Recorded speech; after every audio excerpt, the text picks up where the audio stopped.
A sharp flint stone slices straight through skin, peeling back flesh from a ribs cage while the campfire smoke stings your watering eyes. Nobody around the cave is shedding quiet tears or saying soft prayers for the body resting on the cold dirt floor.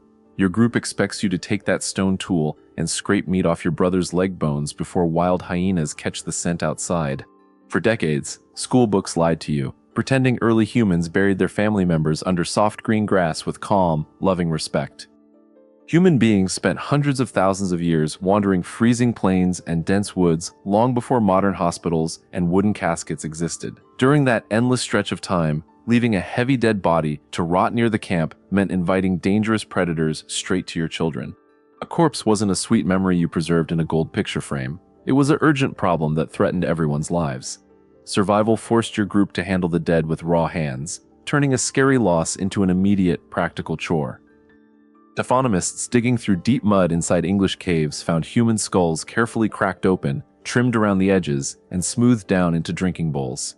Ancient bone tools left tiny, parallel scratches along the forehead, showing someone sat by the fire for hours shaving away skin and muscle. This brutal job wasn't done by angry enemies celebrating a victory over a rival tribe in some bloodthirsty war. Your own relatives prepared those bone cups so the family could swallow water directly from the head of the person they lost. You might think these bloody bone bowls were rare acts of madness caused by extreme starvation during terrible winter blizzards long ago. Yet excavation sites across Europe keep uncovering fossilized leg bones split right down the middle with heavy hammerstones to pull out fat marrow. Every joint shows the exact same butcher marks found on wild deer and horses hunted for dinner out on the open fields. Your ancestors didn't stand at a distance with folded hands. They processed the corpse using their teeth and rock blades. Consider the child skeletons uncovered deep inside dark Spanish caves, where microscopic tooth marks match the jaw size of adult human beings. Chemical tests on the fossilized bone layers prove these kids were cooked and eaten right alongside the daily game brought back to camp. This ritual consumption wasn't born out of mindless evil or cruelty toward the young ones who died from cold sickness. Passing pieces of cooked flesh around the fire was their desperate attempt to keep the child's strength inside the family line. For decades, popular documentaries claimed Neanderthals buried their dead under colorful spring flowers inside Shanidar Cave, proving they mourned just like modern people do today. But detailed soil scans blew that soft story apart, showing tiny burrowing rodents carried wild pollen grain underground thousands of years after the burial. We invented that cute fairy tale because modern minds get terrified thinking about primitive groups hacking apart their dead friends with stone scrapers. The real past was messy, bloody, and completely stripped of the comfortable feelings we try to force onto it today. Fear of the dead coming back to life kept your ancestors awake, staring into the dark corners of the cave with wide, terrified eyes. Before anyone understood how bacteria makes a belly swell up with foul gas, a changing corpse looked like a monster preparing to strike. People didn't dig pits to honor the dead. They dragged massive boulders over dirt holes to pin bodies down so they couldn't rise. Leather cords bound the knees tight against the chest, locking legs in place so the corpse couldn't walk back inside.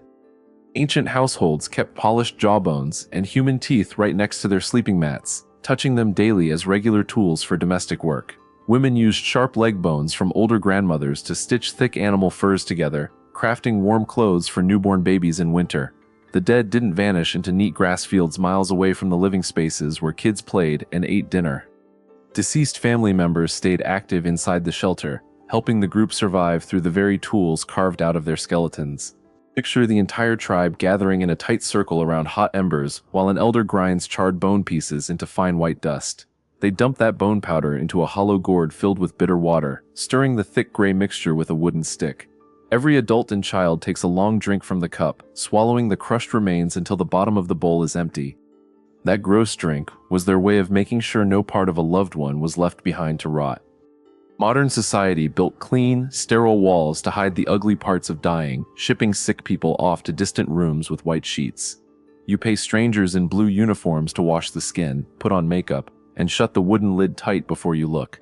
That distance made modern people soft, terrified of decay, and completely unequipped to handle loss when it hits their real lives.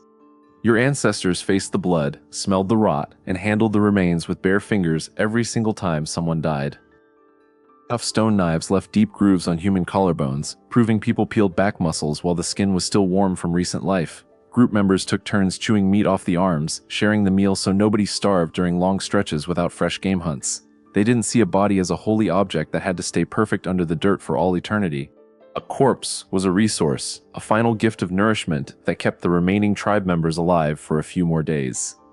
Living alongside painted human skulls stuck in clay walls was completely normal for early farming villages built thousands of years ago.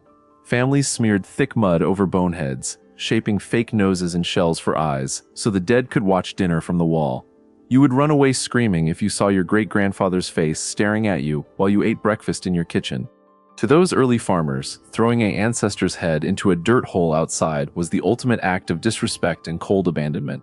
Your body carries the exact genetic wiring handed down by survivors who sat in those dark, bloody caves processing human remains with rocks.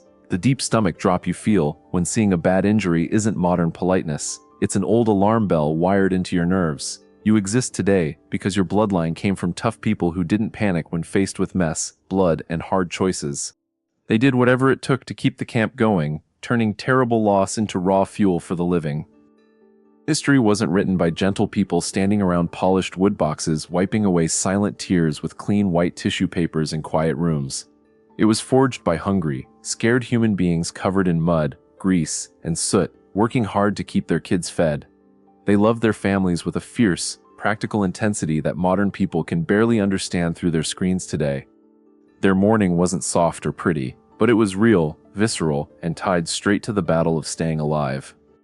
Denying the rough reality of how humans handled death for thousands of centuries leaves you blind to how your own brain handles fear.